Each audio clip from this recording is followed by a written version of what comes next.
Welcome and thank you for taking just a few minutes to learn more about our company business model and how we value Social Life Network licensees. My name is Ken Tapp. I am the co-founder and CEO of Social Life Network, a technology business incubator that was founded in January of 2013. Now, Social Life Network, which trades under the ticker symbol WDLF, is a social networking and e-commerce technology business incubator, or a TBI for short. Our TBI program focuses on incubating niche industry tech startups in the social networking and e-commerce space, helping them grow and eventually reach a liquidity event such as an IPO or an acquisition by a larger company in the industries that they operate. Now, not only do we take an active role in supporting their growth with the guidance and the experience of our more than 200 tech industry advisors that we have on our management team, but we also provide our TBI companies with the use of our technology platform through a SaaS licensing agreement. This also helps them get to market faster with their application, while our leadership team aids them in fine-tuning their business model, establishing strong industry partnerships, making introduction to investors, which of course then in turn increases the probability of each company reaching that liquidity event. We also take a 15% stock position in each of the licensees, and we charge them 5% of their revenues generated through the SaaS licensing agreement. Now, if you've not done so yet, please review our technology business incubator model by downloading our Social Life Network presentation deck on our website at socialnetwork.ai. So you might be asking yourself, why niche industry social networks?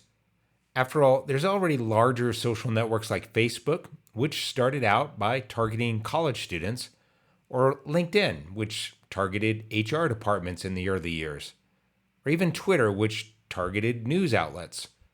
Oh yes, each social network that has ever been launched, even Instagram or Snapchat, TikTok, and so many others, have all started out as niche social networks. Now, most of the technology startups, like the ones that I just mentioned, get their start in a tech accelerator program or a technology business incubator, which then helps them build a strategy to eventually go public or be acquired. So let's take one of the most popular ones as an example, Y Combinator. If you have heard of Reddit, Airbnb, Dropbox, DoorDash, Stripe, Twitch, and even Coinbase, then you now know that these once upon a time tiny little tech startups started out at the Y Combinator program. Now, Y Combinator started in 2005, and over the next few years spent a few $1,000,000 to help out just a few dozen tech startups. And truthfully, they struggled for many years to get their program working efficiently enough, and finally hit their stride around 2014 when they changed their program so that they could receive 7% of the stock in the companies that they brought into the program. Now, you might be asking yourself, why do we value ourselves privately like a Y Combinator when we are actually a publicly traded company? Isn't our valuation supposed to come from our market cap? Well, the truth is, a market cap only represents what a group of public shareholders think the company is worth based on the supply and the demand of the available stock that is outstanding. This method is widely inaccurate for tech companies, and more so for tech incubators that have multiple tech companies in their portfolio. So we use a private valuation internally to gauge where we are with the growth of our incubator, more so than we look at the market cap of our company or even the stock price of the company as it trades publicly. So how does Social Life Network or Y Combinator or any other tech incubator or accelerator value a company when they bring it into their program? There are 5 early-stage startup valuation methods used when raising capital for non-revenue producing tech startups. And they are the Berkus method, the scorecard method, the risk factor summation method, the venture capital method, and the First Chicago method. Now, we use a combination of all 5 methods to ensure that we have the most accurate estimate for the value of that company as we bring them into our program. I'll walk you through each one of them briefly so that you have the foundation for how we value these companies. Now, the first is the Berkus method, which is one of the simplest. It was created by Dave Berkus, an American venture capital expert, and the method assigns a value of $500,000 to various factors as that startup begins to make progress. It describes 5 key factors. First is the sound idea. Second is a prototype. Then the quality of management team, strategic relationships and partnerships, and then it finishes with the product rollout or the sales, which would be determined by the startup value in a range of $0 to $2.5 million. Now, this method is only valid for pre-revenue companies. The second is the scorecard method. Now, this method uses the valuation assigned to an already angel-funded company, and it begins with finding a company of a similar stage operating in the same geographic or same domain.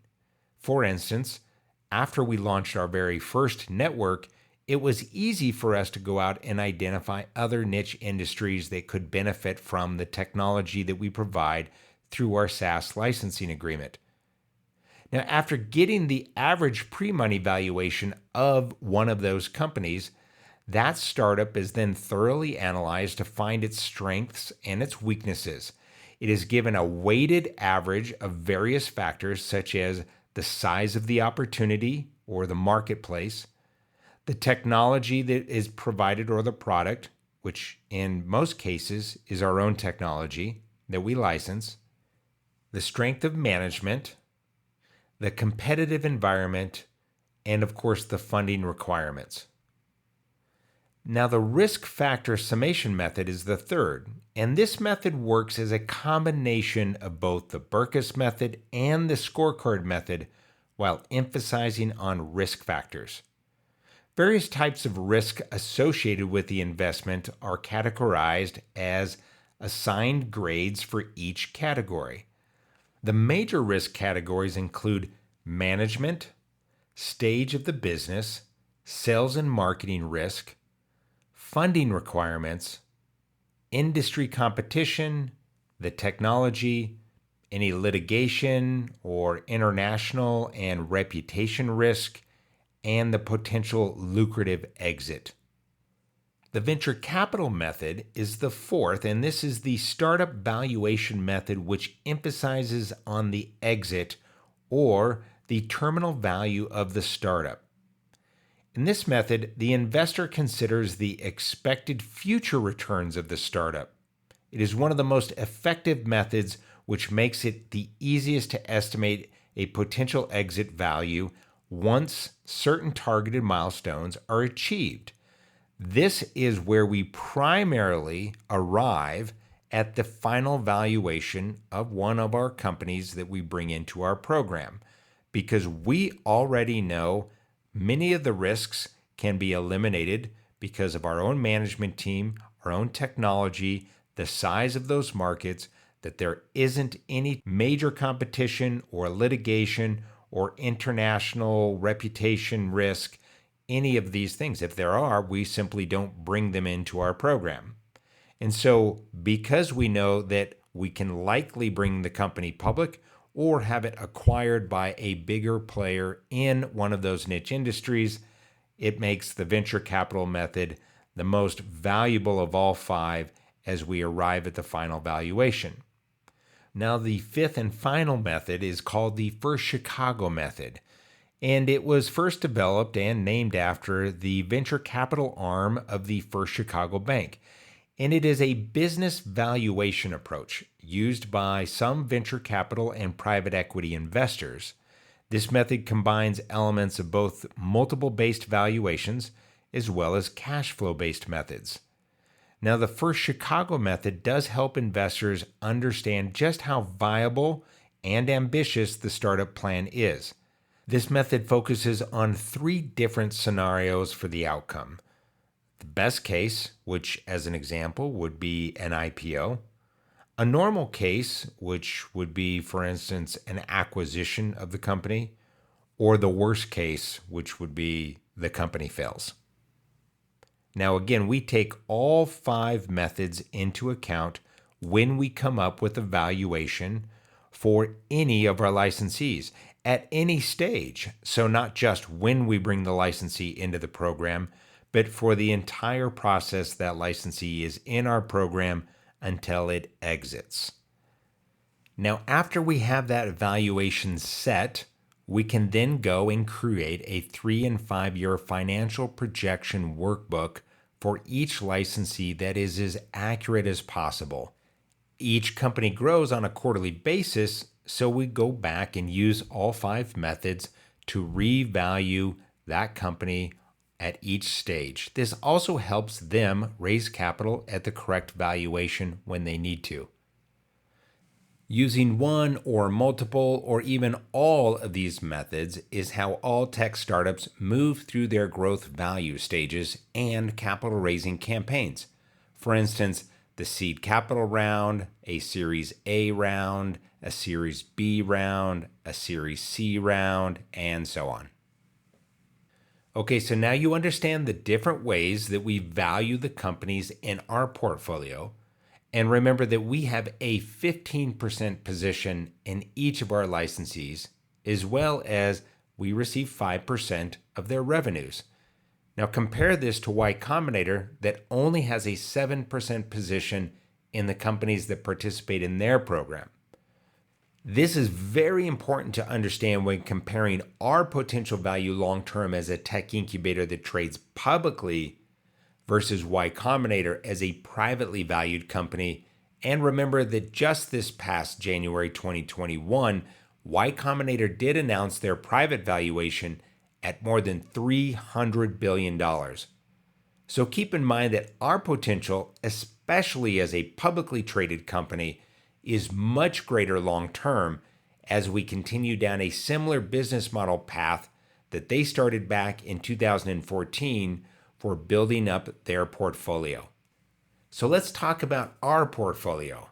Now, we currently have 10 companies in our incubator program as of the middle of 2021. And I'll first start talking about the 3 that are in their pre-IPO phases, and then I'll cover the next 4 that I believe will enter their exit strategies soon. And then we can talk about the new networks that have entered our program and what we think we will have in the coming months and years into the program as far as number of new companies. Now, before I break down the value of each company, you first must understand that every company starts from nothing. Now, I know that sounds obvious, but track with me while I lay out the foundation for how every company starts. Now, you obviously have a founder, someone who created the idea. Sometimes that's 2 or more people. And they then have to decide, what are they going to build? How is it going to solve some problems? How large is the marketplace that it's going to go and solve the problem in? What is the future growth of that product? Can it move from a local product to a national product to an international product? How much money will it take to get that far? How much money will it take just to get off the ground? What are all of the steps in between to make certain that the company doesn't run out of money and can actually get to an exit strategy? These are really, really important questions because if you can't answer those, which many founders cannot, they just start a company and hope that it grows into something that one day could be sold or go public. That you must first go through every step in that business plan to make certain that you can value the company and attract new investors. Now, the good news is we are about 25 years along in this technology startup boom.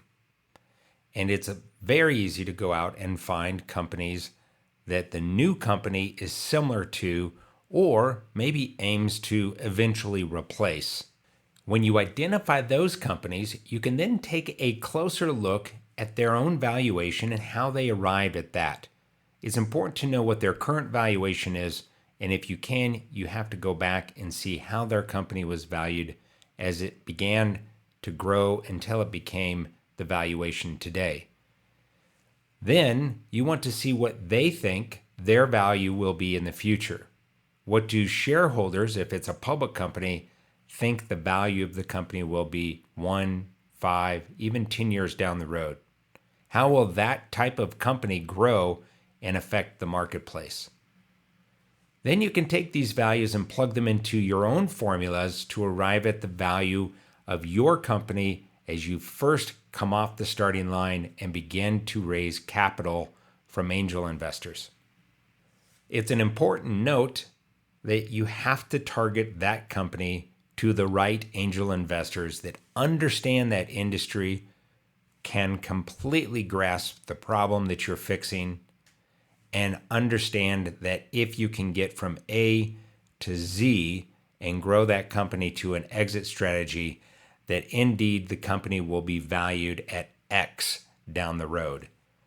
If they don't understand that, then they're not going to be the best investors and eventually perhaps executives or advisors to the company to help you reach that goal.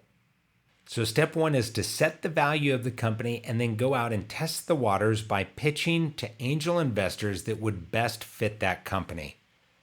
You have to find the right investors who can get behind it, make introductions to industry partnerships and associations and other players that will help make the company grow faster. Now that the company is growing, and so long as the leadership is right and you're hitting all of the milestones and goals along the way, you can move on to multiple stages of raising capital at higher valuations, just so long as these milestones are being hit. All too often, companies miss those milestones, or they may get down the road and find out that the potential of the company solving that particular problem isn't going to be as big as they originally expected, and they have to pivot. Pivoting is common, and it's really great so long as it's being done on time and before you run out of money. It's also is important to pivot if you feel like there is a better opportunity that you didn't see in the first place when first starting the company. This is exactly what we do when we come in as an incubator.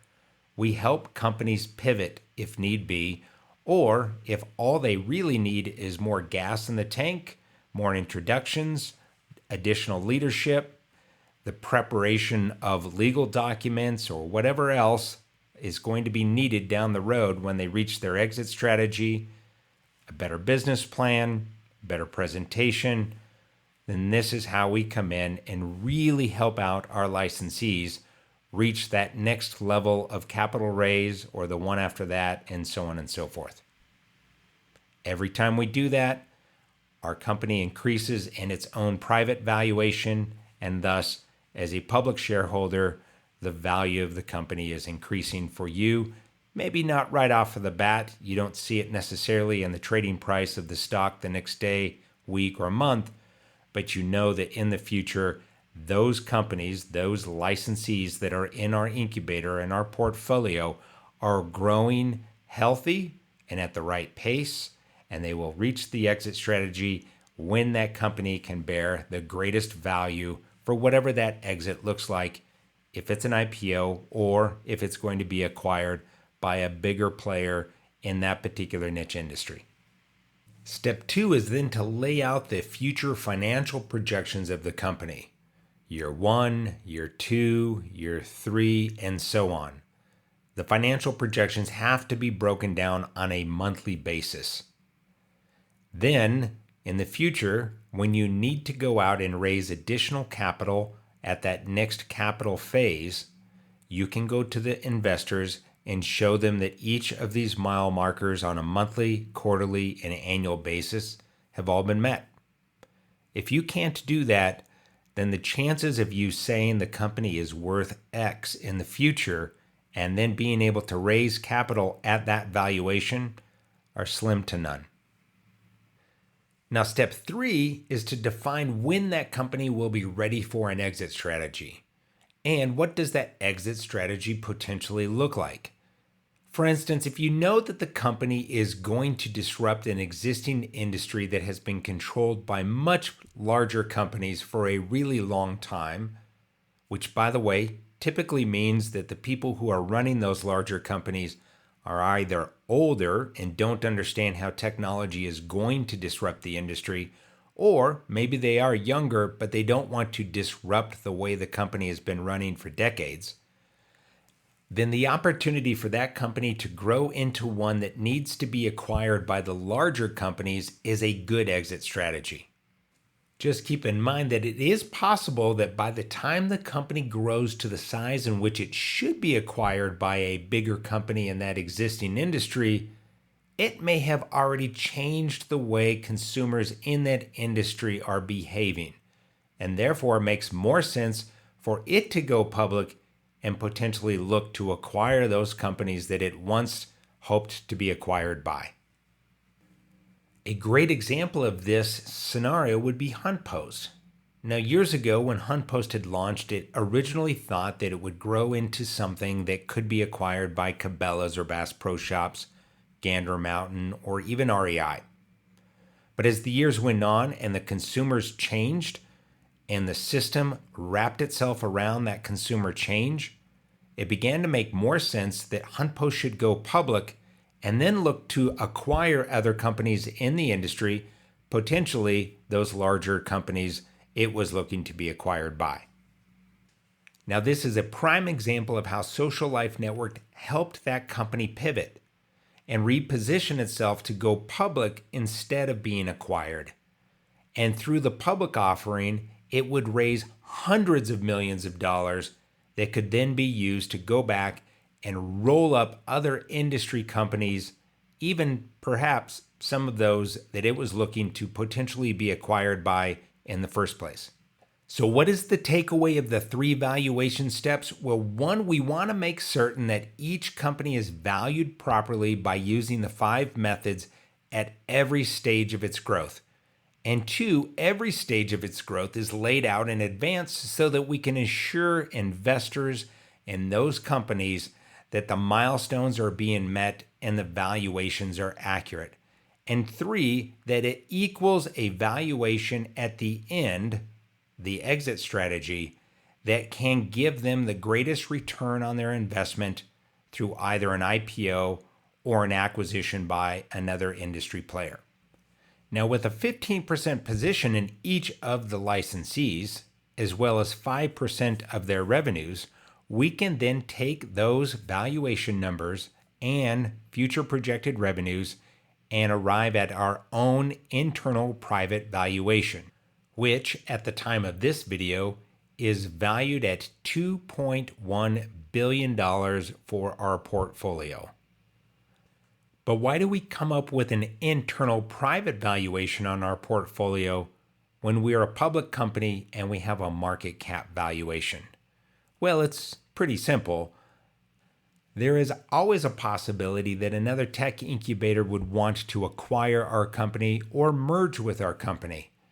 Or perhaps a venture capital firm or private equity group would want to invest or acquire the company. The fact is, we are the only tech incubator that is publicly traded on the OTC markets, and there are no other publicly traded tech incubators to use as a stalking horse or comparison.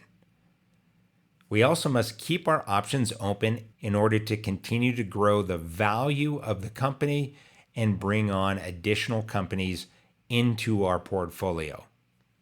If we were only to depend on the market cap value of our stock, then we would be doing a huge injustice to all of our public and private shareholders when going through one of those transactions. Now, how do we break down this value of $2.1 billion internally in our portfolio? It's actually pretty simple. You have 2 categories. One is the 15% stake that we have in each company. That, of course, is based on their valuations. Remember that their valuations are based on their future growth. So we take 15% of those future growth valuations and we apply it to our formula. That equals $1,026,970,032. Then we take 5% of the future revenues of all companies in our portfolio. Keeping in mind that if we were a tech startup company, we would be valued based on our future revenues. And in this case, it's 5% of theirs. That equals $29,863,977 in the future revenues. And now that we have that number, we just plug that into our formula for future valuation on revenues, which we use the same as the S&P 500, which is 40 times future earnings. That totals $1,104,967,149. Then we add that back into our $1,026,970,032 valuation on the 15% stake in all companies in our portfolio to get the total of $2.1 billion. Now let me stop right there and remind everyone that this is not our public company valuation. These numbers are not used in any of our filings.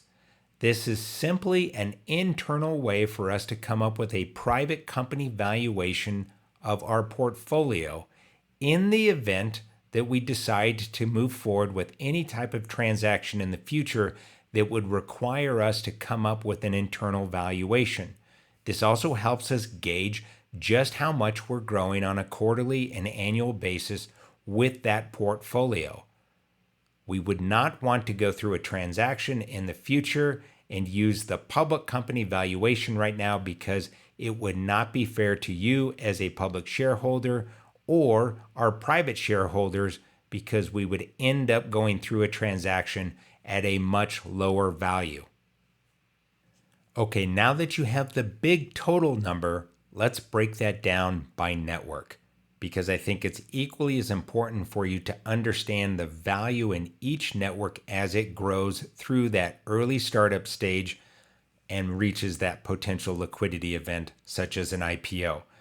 And of course, we have HuntPost, the biggest potential IPO in our network, which when it goes public and moves through its future earnings, it would be valued at just shy of $3 billion. It's an enormous marketplace, currently worth in the United States alone $887 billion. Now then we have Like RE, which is the real estate social network.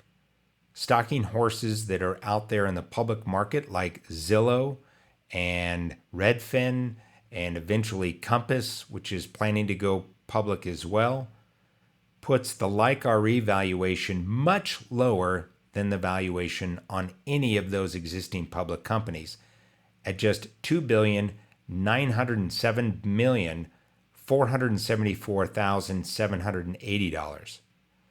MJ Link, which of course is going to be the first company we take public, as we started the Reg A pre-IPO offering in September of last year, and we will run that offering through the end of this year unless in between now and then there is an opportunity for us to take the company public earlier at the valuation that we want for the shareholders. And again, that can be done in a few different ways.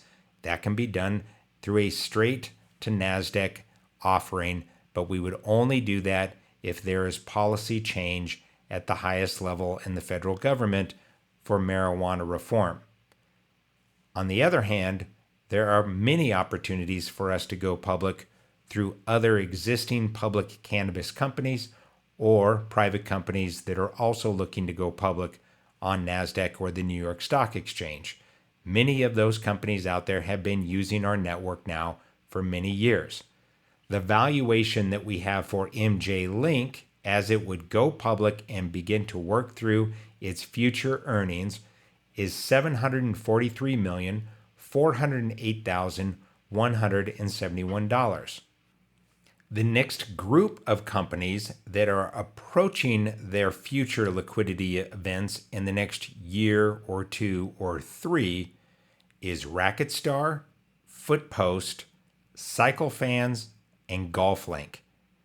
Now, the sum of all of those right now, valuation-wise, is $94,423,606. As we have mentioned before, those sports networks would likely be acquired as a group of networks, potentially by a big box sporting goods store or a sporting goods manufacturer. There, of course, are many other ways those companies as a group could reach a liquidity event through an acquisition of another technology company, or merger with another technology company, or even through a SPAC. And finally, we have our three new networks that are currently out raising capital from angel investors at a valuation pre-money of $4.7 million on average between the three of them. We expect over the next year, not only for the capital to be raised, but the networks to grow and have those valuations increase to a point in which we can then predict a higher valuation based on future revenues. And let's not forget that the rest of this year, we are looking at additional candidates for our tech incubator program. So at the end of this year, we will update this valuation and continue to do so twice per year as we have additional companies coming into our program and companies leaving our program and going off and becoming public companies or acquired companies by other industry players.